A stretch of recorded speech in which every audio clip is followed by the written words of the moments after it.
नमस्कार दोस्तों। परीक्षाएं आ गई हैं।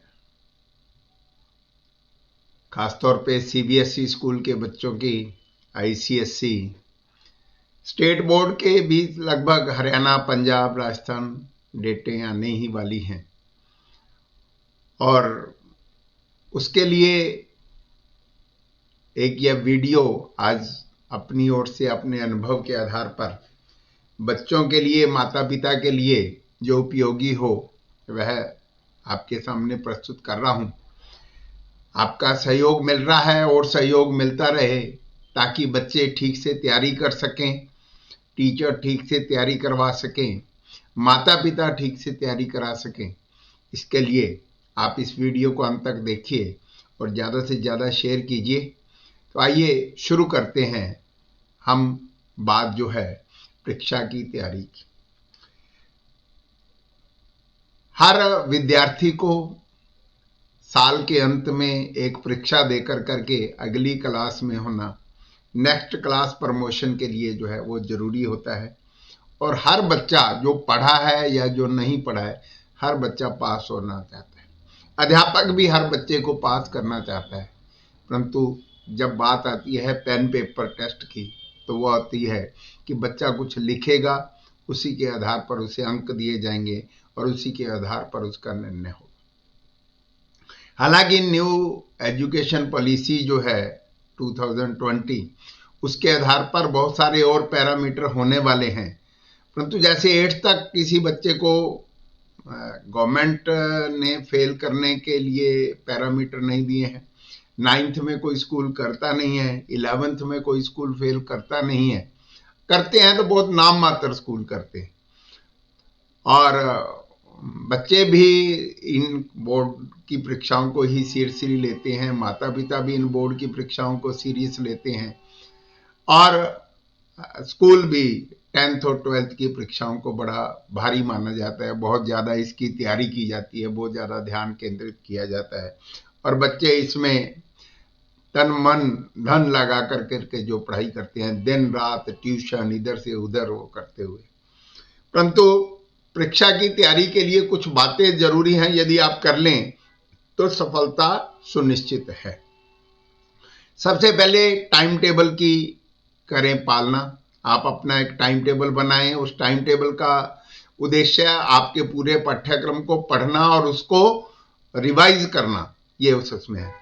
आवश्यकता के अनुसार तय करें प्रायोरिटी। आपको किस सब्जेक्ट में वीकनेस है उसकी प्रायोरिटी ज़्यादा दें, और जिस सब्जेक्ट में आप अच्छे चल रहे हैं उसमें आप थोड़ा कम समय भी दे सकते हैं।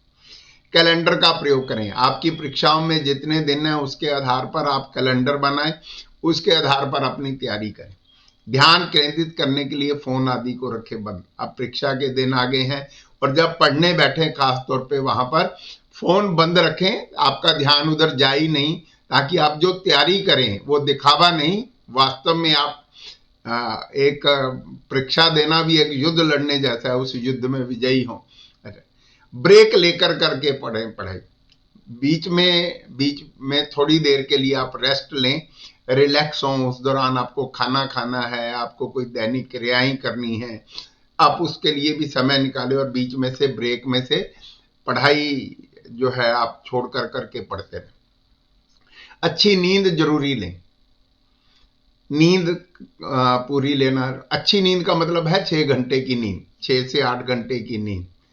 और यदि आपने सारा साल पढ़ाई नहीं करी है तो फिर आपको 1 घंटा, आधा घंटा नींद की कटौती करनी भी पड़ सकती है। अनुशासित रहें। अनुशासित का मतलब है अब आप अपने आप से पढ़ने की आदत डाल लें।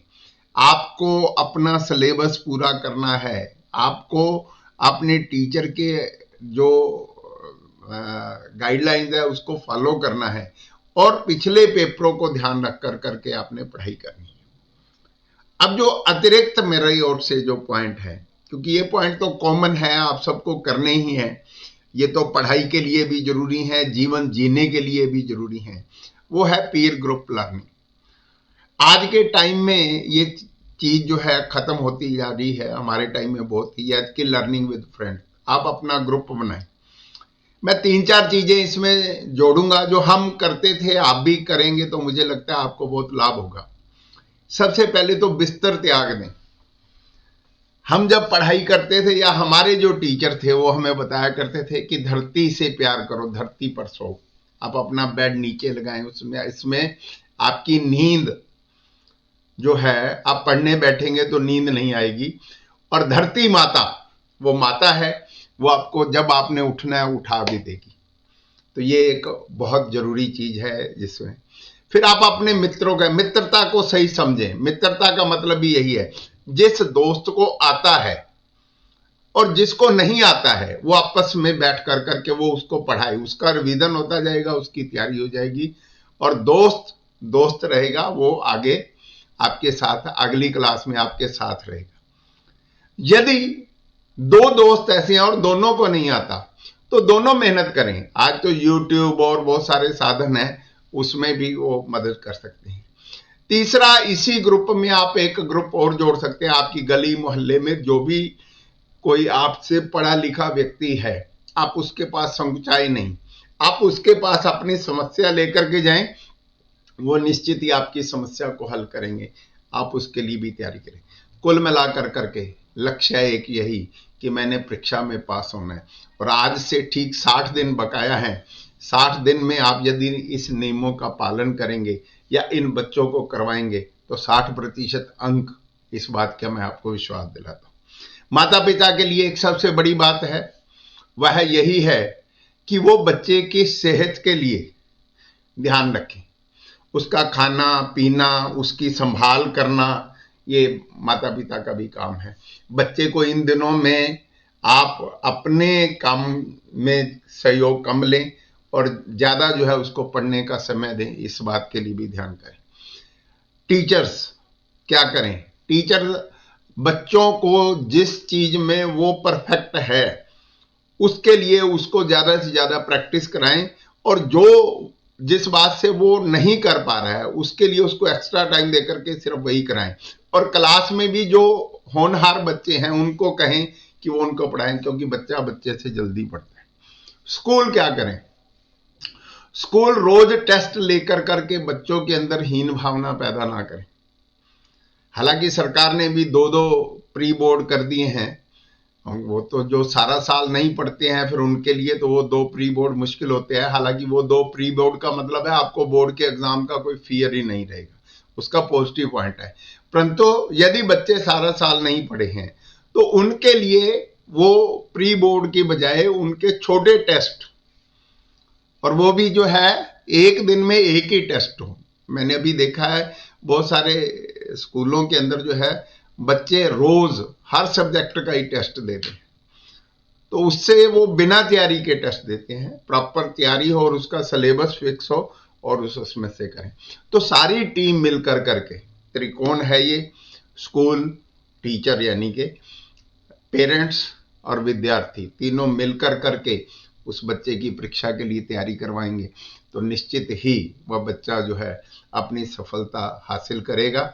इसी तरह से और भी जो सुझाव हैं मैं आपको देता रहूंगा। आपके पास कोई सुझाव है कि बच्चों को तैयारी करते हुए कैसा करना चाहिए तो आप कमेंट्स बॉक्स में मुझे लिख करके दें, मैं उनको भी संग्रहित करूंगा और हर बच्चे तक पहुंचाने का प्रयास करूंगा। आप सबको एक बार फिर रिक्वेस्ट करता हूं, सब्सक्राइबर बढ़ाइए। व्यूअर तो बढ़ ही रहे हैं, सब्सक्राइबर भी ज़्यादा बढ़ाइए, क्योंकि सब्सक्राइबर बढ़ेंगे तो निश्चित ही मेरा हौसला बढ़ेगा।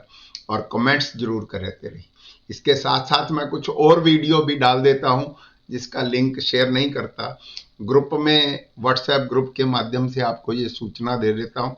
और आप नोटिफिकेशन का बेल आइकॉन और उसके ऊपर आल दबा करके रखें, जब भी मैं वीडियो पोस्ट करूंगा आपको वो वीडियो मिलेगी। मैं मोटिवेशनल वीडियो भी डालनी शुरू करी हैं, ऐसी एजुकेशनल भी डाल रहा हूँ, हर तरह की वीडियो डालने की कोशिश कर रहा हूँ ताकि मेरे विद्यार्थी जो हैं, इस देश के जो नागरिक हैं, वो अच्छी सफलता हासिल करें, परीक्षाएं पास नहीं करें, अच्छा ज्ञान हासिल करें। धन्यवाद। कल फिर मिलते हैं एक नई बात के साथ। Thank you.